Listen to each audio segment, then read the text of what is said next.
نحمده ونصلي على رسوله الكريم أما بعد فأعوذ بالله من الشيطان الرجيم بسم الله الرحمن الرحيم قال الله تبارك وتعالى في سورة النساء يعدهم ويمنيهم وما يعدهم الشيطان إلا غرورا صدق الله العظيم. یہ سورة النساء کی آیت مبارکہ 120 ہے. اس میں وہی مضمون جو کل کی نشست میں چل رہا تھا اللہ تعالیٰ نے اسی کو جو ہے اس میں بھی بیان فرمایا.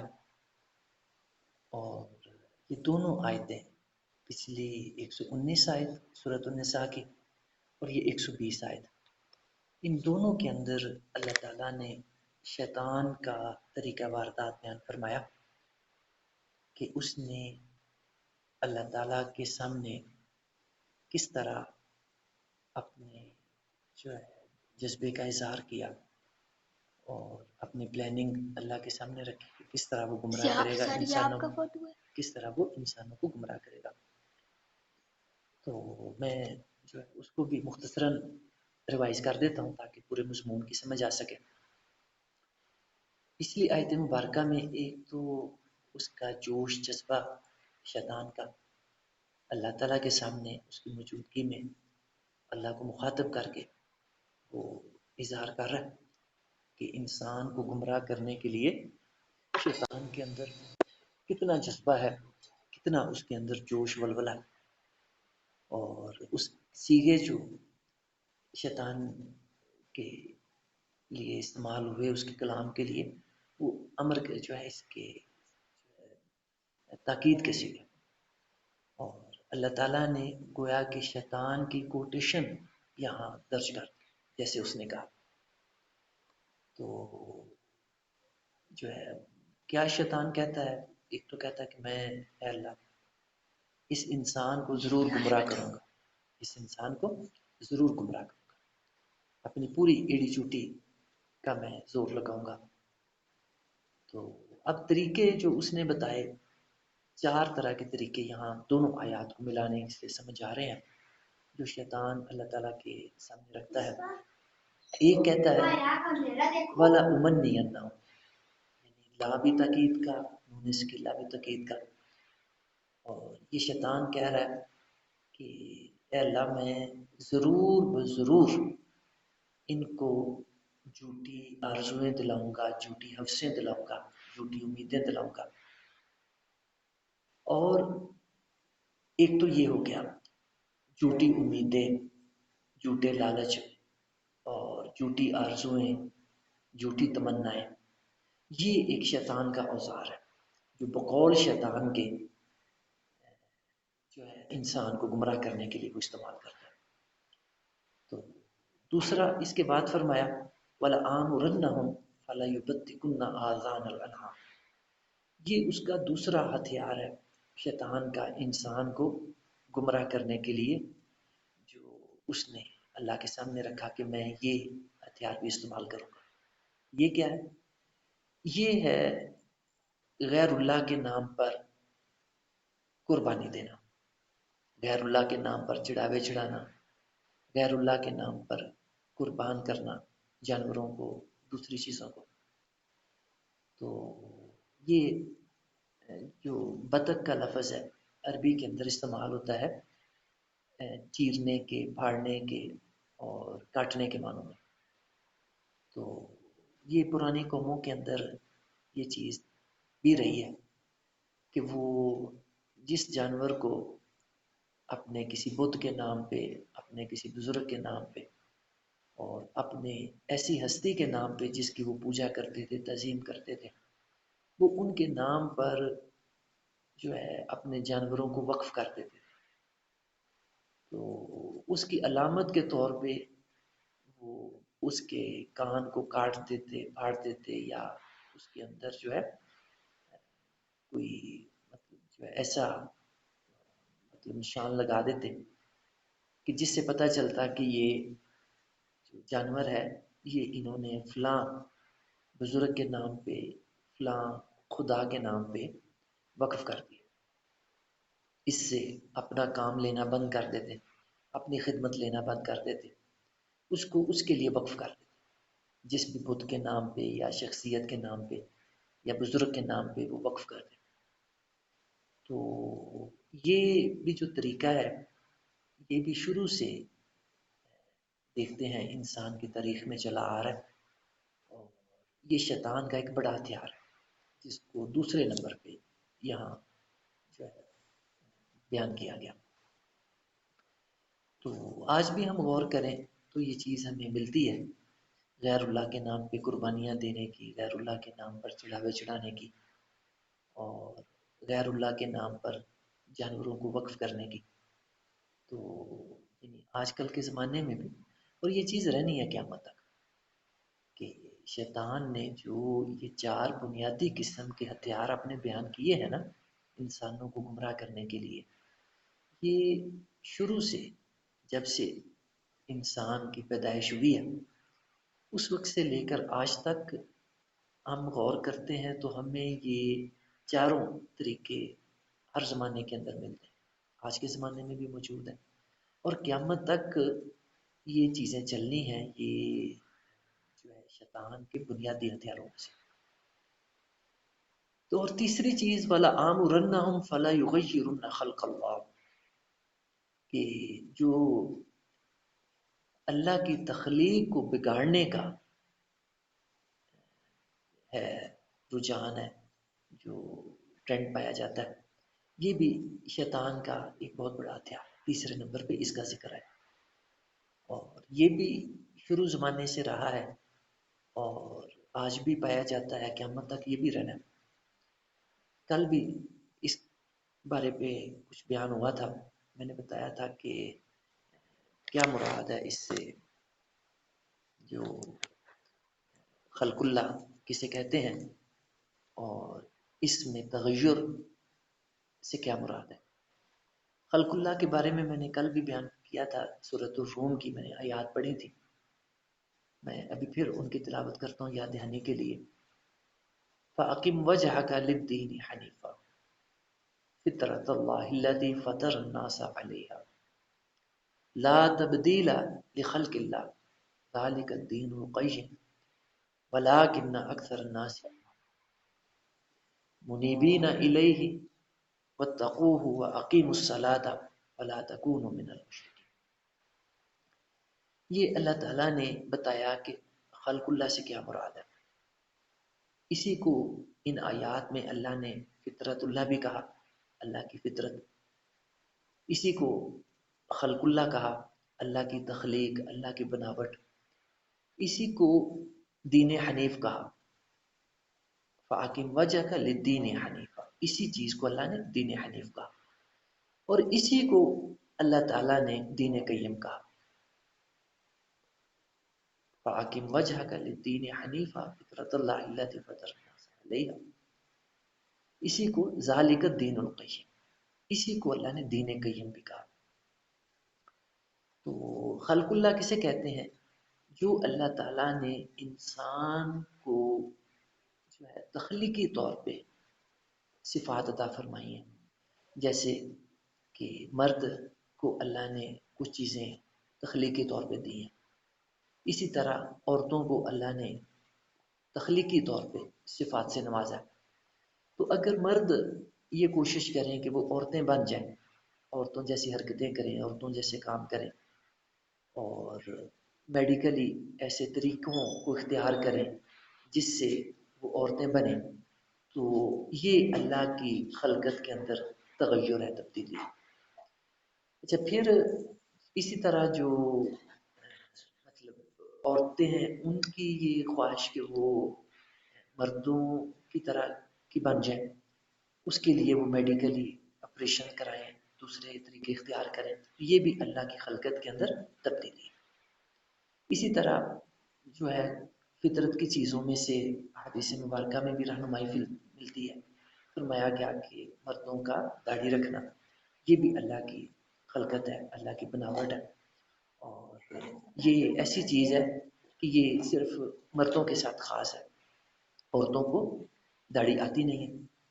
تو اگر مرد اس کو جو ہے کاٹتے ہیں، اس کو جو ہے مطلب جو شیو کرتے ہیں اور ختم کرتے ہیں، تو یہ بھی اللہ کی خلقت کے اندر تغیر ہے، اس کے اندر تبدیلی ہے جسے اللہ نے منع فرمایا. تو اسی نوع کے جو دوسرے کام ہیں، جو اللہ کی بنائی ہوئی تخلیق ہے اس کو بگاڑنا اور جو ہے اس پہ خوش نہ ہونا، تو یہ بھی شیطان کا ایک ہتھیار ہے. جی بیٹے، یہ بیٹے کس نمازی کے ہیں، کوئی بھول گئے ہیں، ابھی آنے آ کے لے جائیں گے. ہے کوئی نمازی رکھ ہے؟ ہاں ہاں، جزاک اللہ بیٹے، شاباش، ٹھیک ہے. جی بیٹے میں اس کو ابھی رکھ لیتا ہوں، پھر ٹھہر کے لیتا ہوں.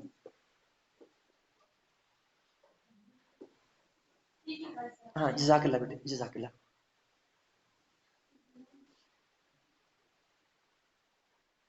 تو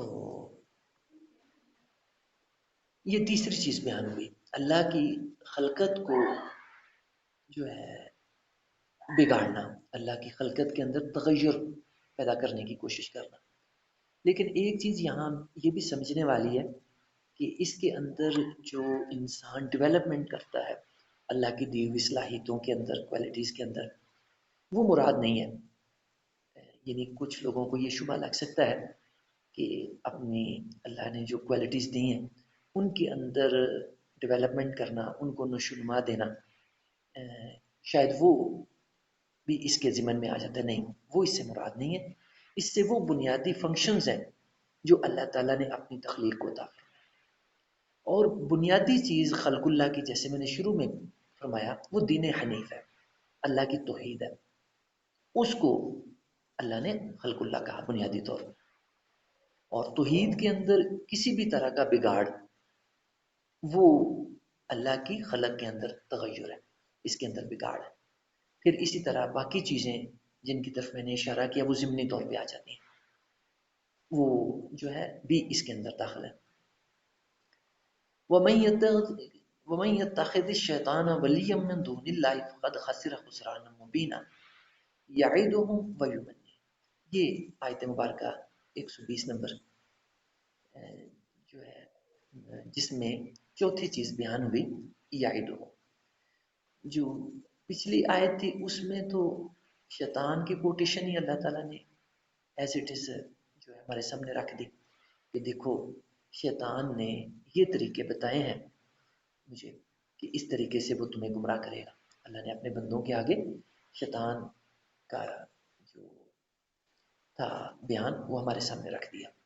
اللہ کی بڑی مہربانی ہے، اللہ کی عنایت ہے کہ اللہ نے اپنے بندوں کا فائدہ سوچتے ہوئے ان کو بتا دیا کہ یہ شیطان نے مجھے چیلنج دیا ہے، میرے سامنے یہ اس نے طریقے رکھے ہیں جس طریقوں سے وہ تمہیں گمراہ کرنا چاہتا ہے، لہٰذا تم آگاہ ہو جاؤ اور جو ہے ان چیزوں سے اپنے آپ کو بچاؤ.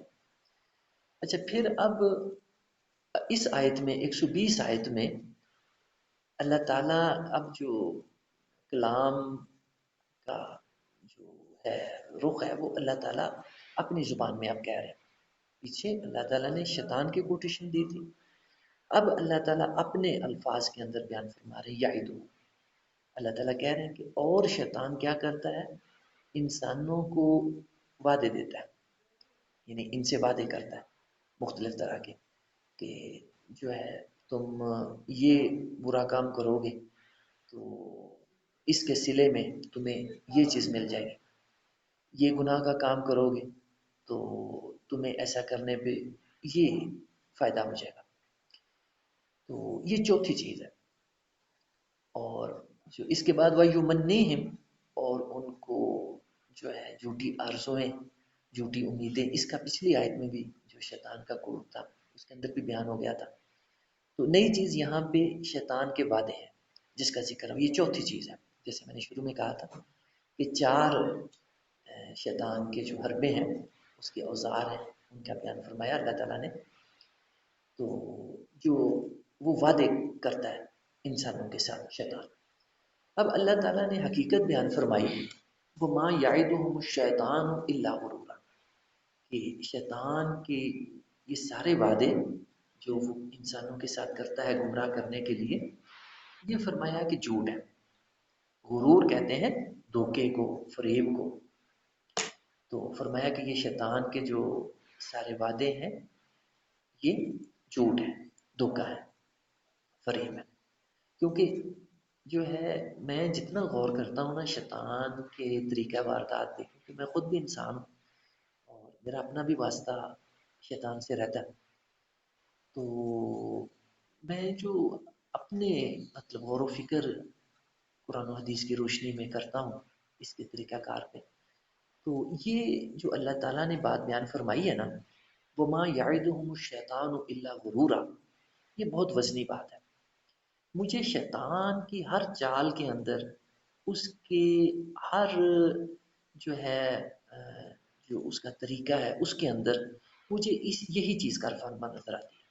میرا اپنا جو تجربہ ہے، جو میرا اپنا غور و فکر ہے، وہ یہی جو میرے سامنے آتا ہے کہ شیطان چیز بہت بری ہوتی ہے، بہت گھنونی ہوتی ہے، بہت بدبودار ہوتی ہے۔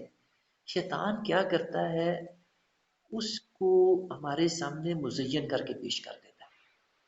ہمیں ایک گندی چیز ایسے ہی اچھی لگنے لگ جاتی ہے۔ برائی اصل میں بہت بری ہوتی ہے، تو شیطان کیا کرتا ہے، یہ اس کے اوپر ملما کاری کرتا ہے، ملما سازی کرتا ہے، اور بری چیز کے اوپر ایسے کور، ایسے چڑھاوے اس کے اوپر ڈالتا ہے کہ اچھے بھلے انسان کی آنکھوں کو دھوکا لگ جاتا ہے اور انسان اس کو اچھا سمجھنے لگ جاتا ہے، لیکن اصلیت اس کی بہت بری ہوتی ہے۔ تو جو ہے ہم جتنا حقیقت کو سمجھنے کی کوشش کرتے ہیں، دھوکے اور فریب سے بچنے کی کوشش کرتے ہیں، اتنا ہم شیطان کے چالوں سے اور اس کے مکر و فریب سے بچ جاتے ہیں۔ شیطان کا جو سارا مطلب جو ہے اس کا جو سیٹ اپ ہے، جو اس کا سسٹم ہے، وہ دھوکے پہ، فریب پہ مبنی ہے۔ اور یہ اللہ تعالیٰ کی بات بہت وزنی ہے جو اللہ نے یہاں بیان فرمائی، اور میرا اپنا جو تجربہ ہے وہ یہی ہے کہ اگر ہم ہر چیز کی اصلیت کو جاننے کی کوشش کریں، اس کی حقیقت کو جاننے کی کوشش کریں، تو ہم شیطان کے مکر و فریب سے، اس کے دھوکے اور جھوٹ سے آگاہ ہو جاتے ہیں۔ اور جب بھی جو ہی ہمیں آگاہی ہوتی ہے تو ہمیں برائی بری لگنے لگ جاتی ہے، اور پھر جب برائی بری لگنے لگ جاتی ہے بندے کا جی نہیں کرتا۔ ابھی بھی ہمیں اگر پتہ چلے کہ ہمارے رستے میں کوئی گندگی پڑی ہے، بدبو آ رہی ہے، تو ہم اس رستے سے نہیں گزرتے، ہم رستہ بدل لیتے، دوسرے رستے پہ چلے جاتے۔ تو یہی حال برائیوں کا ہے۔ جب ہمیں برائیوں کی حقیقت کی سمجھ آ جاتی ہے تو پھر ہمیں برائی واقعی بری لگنے لگ جاتی ہے، ہمیں کراہت آنے لگ جاتی ہے برائی سے، اور برائی سے بدبو آنے لگ جاتی ہے، تعفن آنے لگ جاتا ہے وہاں سے، اور ہم اپنا رستہ بدل لیتے ہیں، ہمیں برائی اچھی نہیں لگتی۔ تو جو ہے اس کے مقابلے میں جو اچھائیاں ہیں، جو نیکی کے کام ہیں، جو اللہ نے کرنے کا حکم دیا ہے، ان کی حقیقت بہت اچھی ہے، اور ان سے جو ہے ہم جب کرنے کی کوشش کرتے ہیں تو ان سے ہمارا دنیا کا بھی فائدہ ہوتا ہے، آخرت کا بھی فائدہ ہوتا ہے۔ تو یہ ہم جتنا غور و فکر کرتے ہیں ان چیزوں پہ، اتنا ہمارا سمجھ بوجھ کا لیول، ہمارے ایمان کا لیول بڑھتا ہے، اضافہ ہوتا ہے اس میں۔ تو اب اللہ تعالیٰ نے شیطان کا طریقہ کار، طریقہ واردات ہمارے سامنے رکھ دیا کہ وہ کن چار طریقوں کے ساتھ انسانوں کو گمراہ کرتا ہے، اور ان چار طریقوں کا جو خلاصہ، جو لب لباب ہے، وہ ایک ہی بات ہے کہ شیطان کو اللہ نے خود بھی قرآن مجید میں دھوکا، فراڈ کہا۔ قرآن مجید میں اللہ تعالیٰ فرماتے ہیں کہ وَلَا يَغُرَّنَّكُمْ بِاللَّهِ الْغَرُورُ۔ اس کا مطلب یہ ہے کہ دیکھو میرے بندو، یہ جو بڑا دھوکے باز ہے یہ تمہیں دھوکا نہ دینے پائے۔ وَلَا يَغُرَّنَّكُمْ، تمہیں دھوکا نہ دینے پائے، باللہ، اللہ کے معاملے میں، الغرور، الغرور شیطان کو کہا، باللہ الغرور، الغرور اللہ نے شیطان کو، غرور کہتے ہیں دھوکے کو، فریب کو اور جھوٹ کو۔ اللہ نے شیطان کو ہی جھوٹ فریب کہہ دیا، کیونکہ اس کا جو سارا سیٹ اپ ہے شیطان کا، جو سارے اس کے گمراہی کے طریقے ہیں، وہ اسی پہ آ کے ختم ہو جاتے ہیں۔ اس کا سب کچھ جھوٹ، فراڈ، دھوکہ، فریب، یہ خلاصہ ہے شیطان کا اور اس کے طریقے کا، اس کے سسٹم کا، اس کی چالوں کا، اس کے فریبوں کا، اس کی جو ہے سازشوں کا۔ تو ایک عقل مند انسان جب اپنی عقل کو استعمال کرتا ہے تو اس کے سامنے دھوکے فریب واضح ہوتے جاتے ہیں، اور جو ہی دھوکا فریب واضح ہوتا ہے تو ہم الرٹ ہو جاتے ہیں، اور ہمیں سمجھ آ جاتی ہے، اور ہم برائی سے بچ جاتے ہیں اور اچھائی کرنے لگ جاتے ہیں۔ تو میرا اپنا تجربہ میں نے آپ کے سامنے رکھا کہ مجھے خود بھی، میں جب مطلب غور کرتا ہوں تو اس سے مجھے خود بڑا فائدہ ہوتا ہے، اور جو ہے میں یہ اپنے جاننے والوں کو بتاتا ہوتا ہوں کہ یہ اللہ نے مجھے بہت بڑا خزانہ عطا فرمایا۔ یہ اپنے طور پہ میں اس کو بہت بڑا خزانہ سمجھتا ہوں۔ وہ کیا ہے کہ یہ مجھے اللہ نے دیا ہوا ہے، لیکن میں دیکھتا ہوں کہ باقی لوگوں کے اندر مجھے یہ نظر نہیں آتا، ان کے پاس یہ نہیں ہے۔ وہ کیا ہے کہ جو ہے مجھے نا اندازہ ہو جاتا ہے کہ شیطان کیا دھوکہ دے رہا ہے، کیا فریب دے رہا ہے، اور کیا جھوٹ بول رہا ہے۔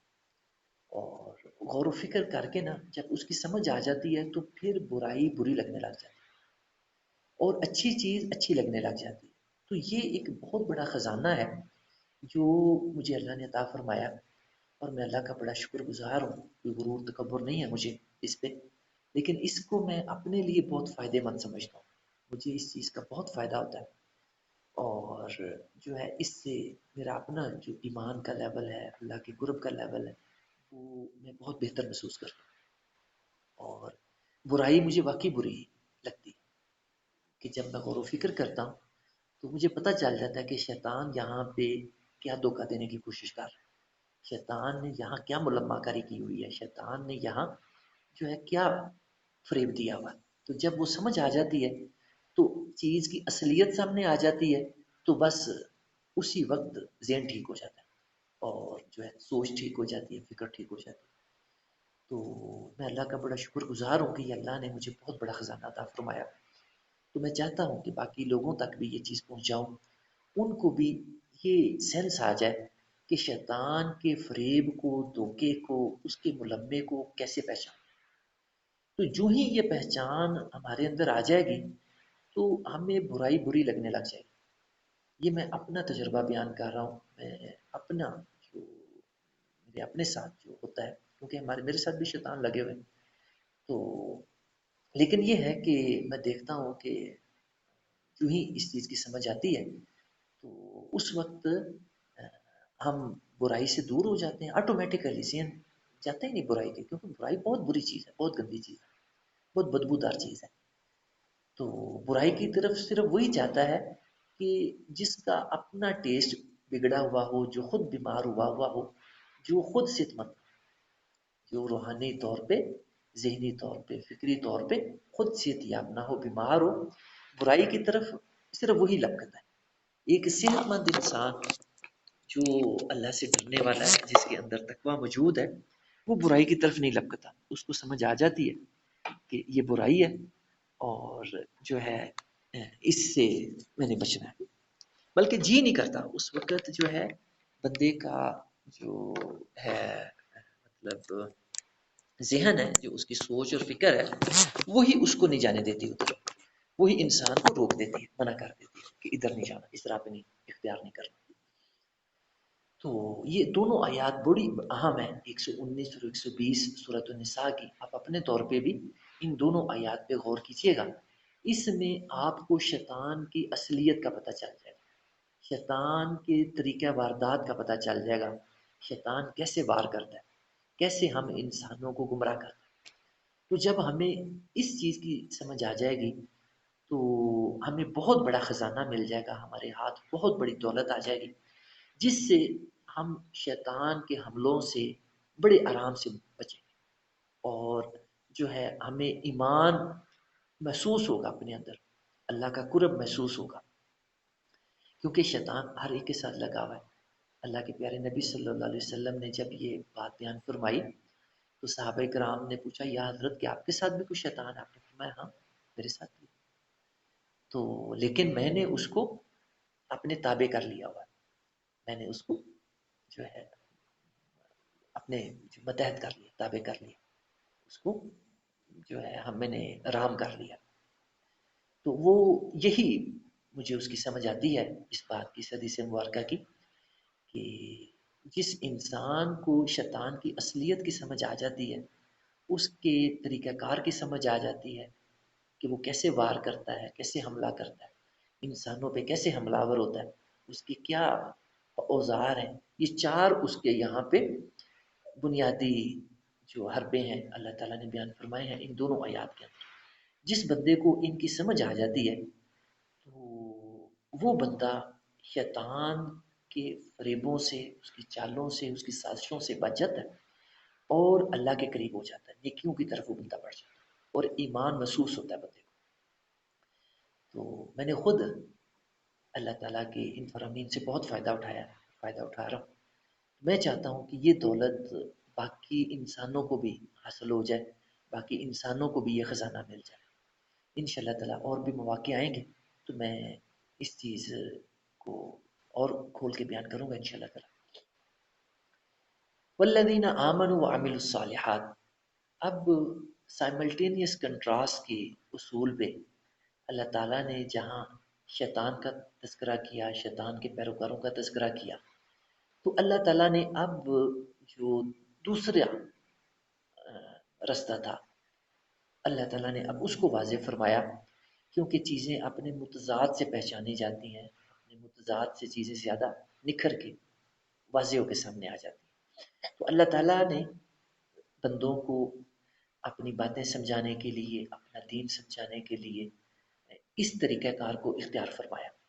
ابھی شیطان کا، اس کے پیروکاروں کا، اس کے طریقوں کا ذکر ہوا تھا، تو اب اللہ تعالیٰ نے بالکل اس کے متضاد جو دوسرا پہلو تھا اس کو واضح کر دیا، ہمارے سامنے رکھ دیا تاکہ ہمیں بات کی بہت اچھی طرح سمجھ آ سکے.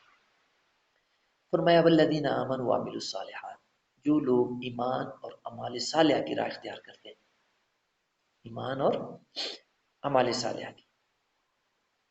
سندخلہم جنات، فرمایا ان کو تو ان قریب ہم جنات میں داخل کریں گے. سا جو ہے عربی میں استعمال ہوتا ہے مستقبل قریب کو ظاہر کرنے کے لیے کہ یہ میں کام ان قریب کروں گا، یعنی ابھی جو ہے تھوڑی دیر بعد جو ہی یہ ہمارا درس مکمل ہوگا تو میرا ارادہ ہے کہ میں نماز کی تیاری کروں، اس کے لیے میں استعمال کروں گا کہ میں ان قریب ایسا کروں. تو یہ اللہ تعالیٰ جو ہے بیان فرما رہے ہیں کہ میں عنقریب ایمان والوں کو اور اعمال صالحہ کرنے والے لوگوں کو عنقریب میں جنات کے اندر داخل کروں. پہلے تو عنقریب کو سمجھ لیا جائے، جس طرح میں نے پچھلی کچھ نشستوں میں بھی اشارہ کیا تھا کہ اس طرح کے جو مواقع ہیں وہ ہم اپنے لحاظ سے سمجھیں گے تو ہمیں سمجھ نہیں آئیں گے، کیونکہ ہمارے لحاظ سے تو قیامت میں ابھی صدیاں پڑی ہیں، ابھی بہت عرصہ پڑا ہے. لیکن اگر ہم اللہ تعالیٰ کے لحاظ سے سمجھیں گے تو بات بالکل سمجھ آئے گی، بات بالکل کلیئر ہوگی، کیونکہ اللہ تعالیٰ کے لیے زمانے ماضی، حال، مستقبل یہ یکساں کھلے ہوئے ہیں. اللہ کے سامنے ماضی، حال، مستقبل سارے زمانے بالکل ایک کتاب کی طرح کھلے ہوئے ہیں. اللہ کے لیے جس طرح ماضی ہے، حال ہے، اسی طرح اللہ کے لیے مستقبل ہے. اللہ تعالیٰ کو جو ہے مستقبل جو ہے ایسے لگتا ہے جیسے یہ بالکل سامنے اللہ کے سامنے پڑا ہوتا ہے. تو لہٰذا اللہ تعالیٰ مستقبل کے واقعات کو ایسے بیان کرتا ہے کہ جیسے یہ ابھی ہونے لگے، کیونکہ اللہ کے لیے زمان و مکان کی اور لیول ہے، وہ اللہ کا اپنا لیول ہے اس لحاظ سے. تو ہم اس لحاظ سے ایسی آیات کو جب سمجھتے ہیں تو ان کی صحیح سمجھ آتی ہے. تو یہاں بھی یہی مراد ہے، اللہ تعالیٰ اپنے لحاظ سے بیان کر رہے ہیں کہ ان قریب میں ان کو داخل کروں. اب ہمارے لحاظ سے بھی یہ مطلب جو ہے سمجھنا آسان ہے، وہ اس لحاظ سے کہ جب اللہ تعالیٰ ہمیں اٹھائے گا مرنے کے بعد تو لوگوں قیامت کے دن جب جمع ہوں گے تو ایک دوسرے سے پوچھیں گے کہ ہم کتنی دیر جو ہے رہے دنیا کے اندر، یا کتنی دیر ہم جو ہے اب تک قیامت آنے تک پڑے رہے. تو کہیں گے یار یہ تو کچھ منٹ کی بات ہے، زندگی دنیا کی بھی کچھ منٹ لگے گی. یعنی اتنی جو ہے دنیا، حالانکہ ابھی ہم نے دیکھیں کتنے سال زندگی گزار لی ہے، لیکن اگر ہم سوچنے بیٹھیں تو ہمیں زندگی لگتا ہی نہیں کہ ہم نے اتنے سال گزار دی. 40 50 60 70 سال لگتا ہی نہیں گزار دی، ہمیں ایسے لگتے ہیں کل کی بات، بچپن کل کی بات معلوم ہوتا ہے، اور پتہ ہی نہیں چلا بال سفید ہو گئے ہیں، بڑھاپے میں آ گئے. یہ ایسے مختصر سا زمانہ لگتا ہے. اسی طرح ہم رات کو سوتے ہیں تو صبح اٹھتے ہیں تو ایسے لگتا ہے جیسے ابھی سوئے تھے، ابھی اٹھ کھڑے ہوئے. اگر گھڑی نہ دیکھیں تو ہمیں ٹائم کا پتہ ہی نہیں چلتا کتنا گزرا ہے. تو یہی حال قیامت والے دن ہوگا. لوگ کہیں گے یار ہم تو جو موت کا زمانہ تھا، برزخ کا زمانہ تھا، یہ کچھ منٹوں کا زمانہ تھا. ایسے لگ رہا ہے جیسے ہم ابھی مرے تھے، ابھی اٹھ کھڑے ہوئے. یعنی اتنی صدیاں گزر گئیں لوگوں کو. آدم علیہ السلام کے زمانے کے بھی جو لوگ مرے ہوئے ہیں ان کو قیامت کے دن ایسے ہی لگے گا کہ ہم ابھی سوئے تھے، ابھی اٹھ کھڑے ہوئے. زمانے کا پتہ ہی نہیں، اندازہ ہی نہیں ہوگا. تو جو ہے اس لحاظ سے بھی تو سندخلو سمجھ آتی ہے کہ دنیا اور قیامت کے آنے میں کوئی ٹائم نہیں ہے. جس بندے کی موت آ جاتی ہے اس کی تو قیامت ہی آ گئی. سکلین صاحب، جس بندے کی موت آ جاتی ہے اس کی اس کی قیامت آ جاتی ہے، کیونکہ موت کو قیامت صغریٰ کہا گیا. باقیوں کی قیامت جب ان کی موت آئے گی پھر آئے گی، لیکن جس بندے کی موت آ جاتی ہے نا اس کی تو قیامت آ جاتی ہے. اس نے اور کیا کرنا ہے، بس اس کا ختم ہو گیا سلسلہ. اب قیامت کی ہی جو ہے اس کی آگے منزل ہے اور اسی کا اس کو انتظار ہے. اب عمل تو ختم ہو گیا اس کا. تو جو ہے یہ اس کا مراد ہے کہ دنیا اور جو ہے اس کے بعد آخرت وہ بالکل ساتھ ساتھ جڑے ہوئے ہیں. ان میں کوئی فاصلہ سمجھنا، یہ سمجھنا کہ بڑی صدیاں ہیں، بڑا لمبا عرصہ ہے، یہ دھوکہ شیطان کا. وہی جو اللہ نے 119 اور 20 آیات میں شیطان کے دھوکے بتائے نا، کہ وہ بڑی جھوٹی آرزویں دلاتا ہے، بڑی امیدیں دلاتا ہے اور جھوٹے وعدے کرتا ہے. تو یہ بھی اسی میں سے کہ جو ہم بڑی جھوٹی امیدیں لگا کے بیٹھے ہیں. میں نے کل بھی اس کی کچھ وضاحت کی تھی کہ شیطان نے لوگوں کو کیا کیا جھوٹی حوثیں اور جو ہے جھوٹی امیدیں، جھوٹی آرزویں جو ہے اس کے اندر گمراہ کیا ہوا شیطان نے اس طرح سے. تو جو ہے یہ بھی اسی میں سے کہ وہ ہمیں کہتا ہے کہ قیامت بہت دور ہے، بہت بہت دور ہے. یہ بھی دھوکہ شیطان. تو ورنہ کوئی بھی عقل مند انسان جانتا ہے کہ جو سانس آ گیا ہے اگلے سانس کا پتہ نہیں آنا. نہیں، موت اتنی قریب ہے کہ اگلے سانس کا بھی یقین نہیں ہے بندے کو. کوئی شیورٹی نہیں ہے کہ اگلا سانس آنا ہے کہ نہیں آنا. اتنی جو ہے موت قریب ہے. تو جو ہے یہی بات فرمائی سندخلہم جنات. یہ دنیا میں جو ایمان اور اعمال صالح کی راہ اختیار کرتے ہیں لوگ، اللہ فرماتا ہے ہم انقریب ان کو جنات میں داخل کریں. انقریب کی جو ہے بات ہو گئی اس پہ. اور اب جنات کی بات، یہ ہم لوگ سمجھتے ہیں کہ شاید جنت ایک ہی ہے. میں بار بار اس کا تذکرہ کرتا ہوں کہ یہ لوگوں کے اندر مغالطہ پایا جاتا ہے. سکلین صاحب، لوگ سمجھتے ہیں کہ جنت ایک ہی ہے، ایسا نہیں ہے. اللہ تعالیٰ اس کا جمع کا صیغہ استعمال کرتے ہیں. جنات عربی میں جمع کا صیغہ، اس کی واحد جنت ہوتی ہے. جنات جمع، یعنی جمع کا مطلب زیادہ، زیادہ جنت ہے. تو بات اسی طرح کہ ہر جنتی کی جنت علیحدہ ہونی ہے. جو صحیح مسئلہ ہے نا، جو صحیح بات ہے وہ یہ ہے کہ جنت ایک نہیں ہے، بلکہ ہر جنتی کی جنت علیحدہ علیحدہ. جنتیں بہت ساری، جتنے جنتی ہوں گے نا اتنی جنتیں ہوں گی. جتنے جنتی ہوں گے اتنی جنتیں ہوں گی. یہ بات سمجھنے والی. اور جو سب سے کم درجے کا جنتی ہوگا نا، اللہ کے پیارے نبی صلی اللہ علیہ وسلم نے فرمایا اس کو جو جنت ملے گی وہ اس دنیا سے 10 گنا بڑی ہوگی. جو سب سے ہاں سب سے چھوٹی جنت جو ہوگی ہے، وہ فرمایا اس دنیا سے 10 گنا بڑی.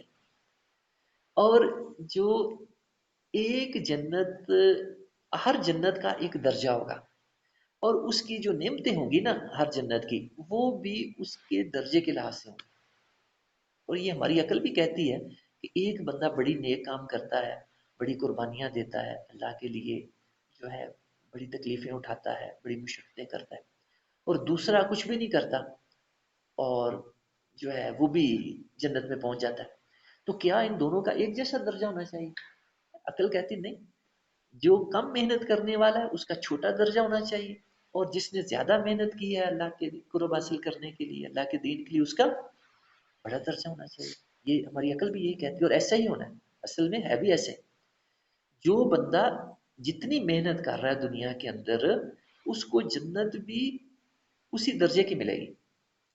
اور جو ہے ایک جو کنزیکٹو جو درجے ہیں جنتوں کے، یعنی جو ایک درجے کے بعد اگلا درجہ ہے، اللہ کے پیارے نبی صلی اللہ علیہ وسلم نے فرمایا کہ ان میں اتنا فرق ہے، اتنا فرق ہے کہ نچلے درجے والا جنتی جو اس سے اوپر والا جنتی ہوگا نا درجے کا، اس کو ایسے دیکھے گا جیسے ہم لوگ آسمان کو دیکھتے ہیں. یعنی دو جو درجے ہیں جنتوں کے، اتنا فاصلہ ہوگا. اندازہ کریں کہ جنت جتنے جنتی اتنی جنتیں، اور دو جنتیں جو ساتھ ساتھ ہیں ان میں اتنا فاصلہ جیسے ہم آسمان کو دیکھتے ہیں، اتنا فاصلہ. اور جو ہے لہٰذا یہ اللہ نے ہمیں میدان دے دیا ہے کہ اب ہم پہ چھوڑ دیا ہے کہ محنت کرو بڑا درجہ لینے کے لیے. جتنا بڑا درجہ لینا ہے اتنی محنت کرو، اتنی بڑی جنت ملے گی.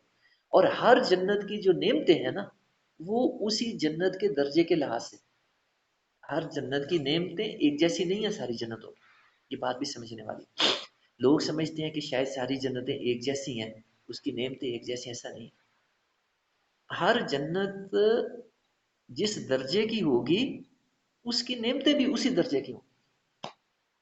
ہر جنت کی نعمتیں علیحدہ ہوں گی اور اسی درجے کی. تو لہٰذا ہمیں شوق دلانے کے لیے اللہ تعالیٰ نے میدان ہمارے آگے چھوڑ دیا کہ اب ہم اس میں بھاگیں اور بڑا درجہ لینے کی کوشش کریں، اللہ کے قریب ہونے کی کوشش کریں، اللہ کے نزدیک ہونے کی کوشش کریں، اللہ کے زیادہ سے زیادہ جو ہے رضا حاصل کرنے کی کوشش کریں. اور اللہ نے ان کی صفات جنات کی کیا بیان فرمائی؟ تجری من تحتها الانہار. یہ عام طور پہ جملہ ہمیں جہاں بھی قرآن مجید میں اللہ جنتوں کا ذکر کرتا ہے نا، عام طور پہ ہمیں یہ جملہ بھی ملتا ہے کہ وہ بتاتا ہے اللہ تعالیٰ کہ میری جنتیں ریگستان نہیں ہوں گی، وہ بے آب و گیا نہیں ہوگی، بلکہ آباد ہوگی. تجری من تحتها الانہار، ان کے اندر نہریں جاری ہوں گی، چشمے جاری ہوں گے جو اس کو سارا سال سرسبز رکھے. سارا سال سرسبز. بلوچستان چلے جائیں، باقی سندھ کے علاقوں میں چلے جائیں جہاں پانی نہیں ہے، جہاں نہریں نہیں ہیں، تو وہاں سمجھ آتی ہے کہ یہ نہروں کی کیا قدر ہوگی. ہمارے اس علاقے میں نہریں ہیں، دریا ہیں، چشمے ہیں، تو لوگوں کو ان کی قدر کا نہیں پتا. لیکن جب ایسے علاقوں میں چلے جائیں جہاں ریگستان ہے، جہاں پانی نہیں ملتا، جہاں نہر نہیں، چشمہ نہیں، تو وہاں پتہ چلتا ہے کہ نہروں کی کیا قدر ہوگی، اس کا کیا مقام. تو یہ اللہ تعالیٰ اپنی جنات کی نعمت کا ذکر فرماتے ہیں. عام طور پہ جہاں بھی جنتوں کا قرآن ذکر کرتا ہے نا، تو وہاں یہ چیز بیان تجری من تحتها الانہار، کہ اللہ کی جو جنات ہیں ان کے اندر نہریں فرمایا جا رہا، سدا بہار، ہمیشہ چلنے والی. وہ اس کو تر و تازہ رکھیں گی جنتوں کو، وہاں کی پھلوں کو، وہاں کے درختوں کو، وہاں کی پیداوار کو، وہاں کی کھیتیوں کو سارا سال سرسبز رہیں گے، اس میں زوال نہیں. اور پھر اللہ نے کتنی بڑی بات آگے بیان فرمائی، خالدین فیہا ابدا. یہ بات بندہ جتنی بھی دہرائے منہ نہیں تھکتا. خالدین فیہا ابدا، یہ بہت بڑی بات ہے. اللہ کہتا ہے کہ میں جس جنتی کو جنت میں ایک دفعہ داخل کر دوں گا پھر اس میں سے نکالوں گا نہیں.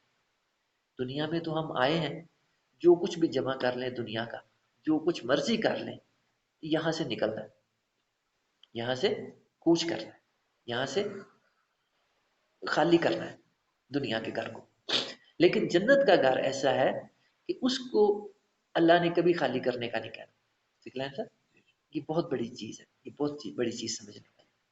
اور یہ اللہ کی جو نعمتیں اپنے بندوں پہ، انسانوں پہ ہونی ہے نا، یہ اس نعمتوں میں سے جب اللہ تعالیٰ جنتیوں کو دکھا دیں گے نا، تو اس کے بعد اللہ تعالیٰ جنتیوں سے پوچھیں گے کہ کوئی اور بھی تمہیں نعمت چاہیے، کوئی اور نعمت؟ تو جنتی کہیں گے یا اللہ تو نے سب کچھ دے دیا، ہر چیز مل گئی ہمیں، کسی چیز کی کمی نہیں رہی، اپنا دیدار بھی کرا دیا، اپنی زیارت بھی کرا دی۔ اللہ تعالیٰ اپنی زیارت کرائیں گے جنتیوں کو، وہ بھی کرا دی، تو اب اور کیا نعمت ہو سکتی ہے؟ اس کے علاوہ بھی کوئی نعمت ہو سکتی ہے؟ اللہ تعالیٰ کہیں گے کہ ہاں، اب میں آپ کو ایک بہت بڑی نعمت دینے لگا ہوں، وہ ہے، اللہ تعالیٰ کہیں گے کہ میں آپ کو اپنی رضا دینے لگا ہوں، میں اب ہمیشہ اے جنتیوں تم سے راضی رہوں گا، میں کبھی تم سے ناراض نہیں ہوں گا۔ اور یہی علامت ہے خالدین فیہا ابدا، جس کو اللہ نے یہاں کہا کہ وہ جنتی جب جنت میں داخل ہو جائیں گے پھر کبھی وہاں سے نکلیں گے۔ نعمت جتنی مرضی بڑی ہو، جب یہ خیال آتا ہے نا کہ اس کو چھوڑ جانا ہے تو ساری نعمت کا مزہ ضائع ہو جاتا ہے۔ یہ دنیا کتنی رنگین لوگوں کو نظر آتی ہے، لیکن جب یہ خیال آتا ہے موت آ جانی ہے، اس کو چھوڑ کے زمین کے نیچے سے لے جانا ہے، تو ساری نعمتیں، مزہ چھوڑ جاتی ہیں، مزہ ختم ہو جاتا ہے۔ لیکن جب یہ پتا ہو کہ ہمیشہ رہنا ہے، یہاں سے جانا نہیں، تو پھر نعمتوں کا مزہ بھی آتا ہے، بندہ نعمتوں سے پھر لطف بھی اٹھاتا ہے۔ تو یہ جنت کی صفت ہے کہ اس کے اندر جب جنتی چلے جائیں گے تو پھر وہاں سے اللہ تعالیٰ کبھی نکالیں گے نہیں، ہمیشہ اللہ تعالیٰ ان کو اپنی رضا سے نوازیں گے، اللہ تعالیٰ اپنی رضا دے دیں گے، اپنی خوشنودی، اپنی رضامندی سے نوازیں گے۔ وعد اللہ حقا، یہ جس طرح پیچھے بتایا تھا نا اللہ تعالیٰ نے کہ وما یعدہم الشیطان الا غرورا، کہ شیطان کے سارے وعدے جھوٹے، شیطان کے سارے وعدے، ساری آرزویں، ساری امیدیں، ہوسیں جھوٹی، فریب، دھوکہ۔ اس کے مقابلے میں اللہ کیا کہہ رہا ہے؟ وعد اللہ حق، کہ اللہ کے وعدے سچے۔ وہی یعنی متضاد پچھلی آیتوں کا، شیطان کا سب کچھ جھوٹ اور اللہ کا سب کچھ سچا۔ وعد اللہ حق، اللہ جو وعدے کر رہا ہے یہ سچے، اور جو شیطان کرتا ہے وہ جھوٹے، فریب والے، دھوکے والے۔ تو جو مسلمان اس بات کو سمجھ جاتا ہے نا، وہ شیطان سے بڑا واضح بچتا ہے، اس کو شیطان کی سمجھ آ جاتی، شیطان کے طریقہ کار کی سمجھ آ جاتی۔ اور جتنا میں خود بڑا غور کرتا ہوں، کیونکہ شیطان میرے پیچھے بھی لگے ہوئے ہیں، تو میں خود بھی غور کرتا ہوں، تو مجھے بڑا خوشی آتی ہے جب مجھے شیطان کے فریبوں کی سمجھ آ جاتی ہے اور میں ان سے واضح طور پہ بچ جاتا ہوں۔ سمجھ آتی ہے کہ یہ شیطان یہ کر رہا ہے مجھے دھوکہ دینے کے لیے، تو پھر میں اس پہ غور کرتا ہوں کہ جو ہے اس کے اندر شیطان نے کیا فریب ملایا ہوا ہے، کیا دھوکہ ملایا ہوا ہے۔ جب مجھے اس کی سمجھ آتی ہے تو مجھے برائی بہت بری لگنے لگ جاتی ہے، اور میں بہت واضح طور پہ پھر اس سے بچنے کے قابل ہو جاتا ہوں۔ یہ اللہ کی توفیق ہے، اللہ کی طرف سے ایک بہت بڑی دین ہے، بہت بڑا خزانہ ہے، میں شکر گزار ہوں اللہ کا۔ اور باقی لوگوں کو بھی اگر یہ دولت مل جائے، یہ خزانہ مل جائے، میں چاہتا ہوں کہ باقیوں کو بھی ملے، میں اسی لیے یہ بیان کرتا ہوں۔ تو اس سے شیطان سے بڑھنا بڑا آسان ہو جاتا ہے، بندہ بڑا واضح، ایسے جیسے شیطان کے ساتھ کشتی نہیں کر رہا ہوتا اور شیطان کو پٹاخ زمین پہ دے مارتا ہے، وہ خوشی، یہ چیز بندے کے پاس آ جاتی ہے۔ وعد اللہ حقا، اللہ کے وعدے سچے۔ ومن اصدق من اللہ قیلا، اللہ کہتا ہے بھلا یہ تو بتاؤ کہ اللہ سے سچی بات کسی کی ہو سکتی ہے؟ ومن اصدق، جو اللہ کا انداز دیکھیں، اسلوب دیکھیں بات کرنے کا، ومن اصدق، کسی کی سچی ہو سکتی ہے بات؟ من اللہ قیلا، اللہ سے نہیں، یہ اللہ کے بات کرنے کا اسلوب ہے، بیان ہے۔ اللہ ہم سے پوچھ رہے ہیں سوالیہ انداز میں، تم بتاؤ کہ اللہ سے کوئی سچا ہو سکتا ہے؟ کوئی اللہ سے سچی بات کسی کی ہو سکتی ہے؟ نہیں ہو سکتی، انسان کا دل گواہی دیتا ہے۔ اب اللہ تعالیٰ نے پھر آگاہ کر دیا، لیس بامانیکم، لہٰذا آگاہ ہو جاؤ کہ یہ جو شیطان نے تمہیں جھوٹی آرزویں، جھوٹی ہوسیں دلائی ہوئی ہے نا، یہ کام نہیں آنے والی۔ ولا امانی اہل کتاب، اور نہ ہی جو اہل کتاب پچھلی نشستوں میں بھی میں بیان کرتا رہا ہوں، یہ قرآن یہود و نصارہ کو کہتا ہے. اہل کتاب کن کو کہا گیا؟ یہود و نصارہ کو. فرمایا انہوں نے بھی جو جھوٹی آرزویں پال رکھی ہیں نا، وہ بھی ان کے کام آنے والی نہیں، کیونکہ وہ شیطان کی طرف سے. اور یہاں جو لیسا بی امانیکم، جو کم کی ضمیر ہے، یہ منافقوں کی طرف مرجع ہے، یہ منافقوں کی طرف اشارہ کر رہی ہے. کلام کا اسلوب خود بتاتا ہے، موقع محل قرینہ کلام کا خود بتاتا ہے کہ ضمیریں کہاں جا رہی ہیں، کیونکہ پیچھے منافقین کا تذکرہ چلا آ رہا تھا. اور جو ہے اللہ تعالیٰ نے یہاں بھی منافقین کو اہل کتاب کے ساتھ جوڑ دیا، ان کے ساتھ رکھ دیا، کیونکہ اہل کتاب بھی کافر مشرک اور منافق بھی، یہ بھی کافر. اللہ نے ان کو بھی کافر کہا، منافقوں کو بھی خائن ان کو کہا. پچھلی آیتوں میں ان کا تذکرہ آیا. تو اللہ تعالیٰ نے ان دونوں کو کٹھے رکھ کے کیا بتایا کہ جو حال اہل کتاب کا ہے، جو ان کا حشر ہونا ہے، وہی ان خائنوں کا، ان منافقوں کا، ان کافروں کا ہونا ہے. تو فرمایا کہ ان کو بھی جو شیطان نے جھوٹی امیدیں دلائی ہوئی ہیں، وہ بھی کام ان کے بھی نہیں آنی اور اہل کتاب کی بھی نہیں آنی. میں نے کل کی نشست میں بھی کچھ اہل کتاب کی بھی جھوٹی آرزوؤں کو، تمناؤں کا ذکر کیا تھا. میں مختصراً ان کو جو ہے دہراتا ہوں تاکہ بات کی وضاحت ہو جائے، سمجھ آ جائے. شیطان نے اہل کتاب کو کون سی جھوٹی آرزویں دلائی ہوئی ہیں، قرآن ہی بیان کرتا ہے. انشاءاللہ تعالیٰ ان کے آگے جگہ جگہ بہت موقعوں پہ ان کا تذکرہ آنا ہے، تو میں اس کی طرف اشارہ کرتا جاؤں گا. ابھی بھی میں مختصراً بتاؤں گا. قرآن کہتا ہے وقالت الیہود والنصارى نحن ابناء اللہ واحباؤ. یہود و نصارہ اہل کتاب، انہی کو قرآن نے کہا ہے. یہ کیا کہتے ہیں؟ کہتے ہیں نحن ابناء اللہ، ہم اللہ کے بیٹے ہیں، واحباؤ، اور اللہ کے چہیتے ہیں. لہٰذا ہم اللہ کے بیٹے اور چہیتے ہیں، لہٰذا ہم تو دوزخ میں جائیں گے ہی نہیں. قرآن نے ان کے یہ قول بھی نقل کیے ہیں. اور وہ کہتے ہیں کہ ہم، ایک تو یہ ہے کہ ہم جائیں گے نہیں دوزخ، اگر کبھی جانا بھی پڑ گیا تو بس کچھ ٹائم کے بعد باہر نکل آئے. یہ قرآن نے ان کے یہ جھوٹی آرزویں ان کی بیان کی. اور میں نے اس کے ضمن میں کل کے نشست میں بھی اشارہ کیا تھا کہ آج ہمارے مسلمانوں کا بھی یہی حال ہے. ہم بھی یہی سمجھتے ہیں کہ ہم جدی پشتی مسلمان ہیں، لہٰذا جنت تو ہماری ہے، ہم ٹھیکیدار ہیں جنت کے، تو ہم بھی دوزخ میں نہیں جائیں گے. اگر خدا نہ خواستہ چلے بھی گئے تو بس فوری ہی نکل آئیں. آج ہمارے مسلمانوں کا بھی یہی حال ہے. شیطان کی یہ اصل میں چالیں ہیں، شیطان کے یہ فریب ہیں، شیطان کے دھوکے ہیں. تو ان کو سمجھ جانا چاہیے، جان جانا چاہیے، ایسا کچھ نہیں. پھر میں نے کل کے نشست میں بھی بتایا تھا کہ بہت سارے مسلمان ایسے بھی ہیں کہ جن کو مختلف نام نہاد دینی پیشواؤں نے بھی گمراہ کیا ہوا. وہ کہتے ہیں کہ بس ہمیں جو ہے نا تم آگے نذرانے دے جایا کرو، ہمارا جو ہے نا تم مٹھی گرم کر جایا کرو، اور باقی تمہیں ڈرنے کی ضرورت کوئی نہیں ہے. آخر تم نے ہمارا ہاتھ پکڑا ہے نا، اس لیے پکڑا ہے. ہم کس لیے ہیں جو ہم دن رات اللہ اللہ کرتے رہتے ہیں، اللہ کے آگے جھکتے رہتے ہیں، نمازیں پڑھتے ہیں، باقی ذکر کرتے ہیں. اس لیے تمہیں اب ضرورت نہیں، تم جا کے آرام کرو، تم نے بس ہماری خدمت کر دی ہے، بس آگے کرتے رہا کرو، اور باقی ہم پہ چھوڑ. ہم ہیں نمازیں پڑھنے کے لیے، ذکر کرنے کے لیے، باقی کام کرنے کے لیے. تو جب موقع آئے گا تمہاری باز برس کا، تمہارے حساب کا، ہم تمہیں چھڑا لیں گے. ہم اللہ کے آگے کھڑے ہو جائیں کہ ہم یا اللہ تیرے ولی ہیں، ہم تیرے چہیتے ہیں، تیرے مقرب ہیں.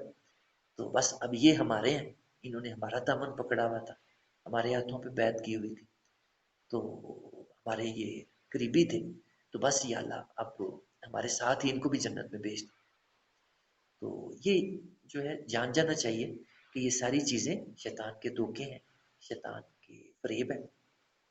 نہ تو ایسے پیر مرید جو ہے وہ جنت میں جائیں گے، اور نہ ہی ان کے یہ پیروکار یہ جنت میں جانے والے بنے. ان دونوں کو اللہ نے دوزخ میں پھینکنا ہے. تو وہاں ان مریدوں نے کہنا ہے کہ یا اللہ یہ جو ہمارے پیشوا تھے، امام تھے، انہوں نے ہمیں گمراہ کیا، انہوں نے ہمیں ایسی پٹیاں پڑھائیں کہ تم کچھ نہ کرو، تمہیں عمل کی ضرورت کوئی نہیں ہے، ہم تمہیں بچا لیں.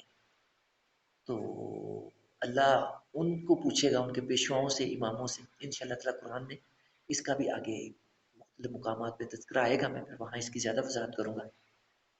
ابھی میں صرف مختصر اشارتاً بات کر جاؤں گا یہاں پہ. تو وہ امام پیشوا کیا کہیں گے؟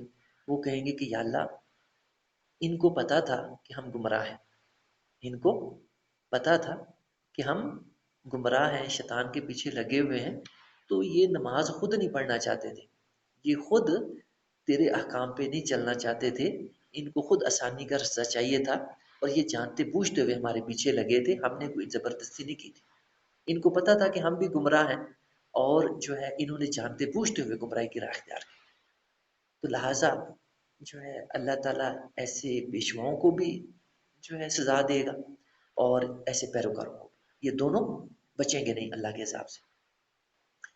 تو یہ جو ہے الرٹ ہونا چاہیے، جاننا چاہیے کہ شیطان کے کیا دھوکے ہیں، کیا اس کے طریقے ہیں جس سے وہ گمراہ کرتا ہے. اور اللہ تعالیٰ نے جو ہے یہ 122 نمبر آیت میں بتا دیا کہ کامیابی کن کے حصے میں آئے گی. والذین آمنوا وعملوا الصالحات، جو ایمان کی راہ اختیار کرتے ہیں اور ساتھ اعمال صالحہ بھی کرتے ہیں.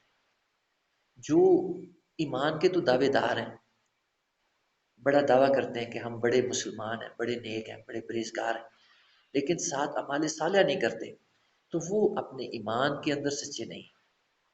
ایمان کے دعوے میں ایسے لوگ جھوٹے ہیں، کیونکہ اگر دل میں ایمان ہو تو وہ پھر بندے کو نیک کام کرنے کے لیے اٹھاتا ہے، نیک کام کرنے کے لیے بندے کو ترغیب دیتا ہے، ادھر لے کے جاتا ہے. اور جو ایمان بندے کو نیک کام کے لیے نہیں ترغیب دیتا، نیک کام کے لیے نہیں اٹھاتا، آپ سمجھ سکتے ہیں کہ وہ ایمان کس درجے کا ہو.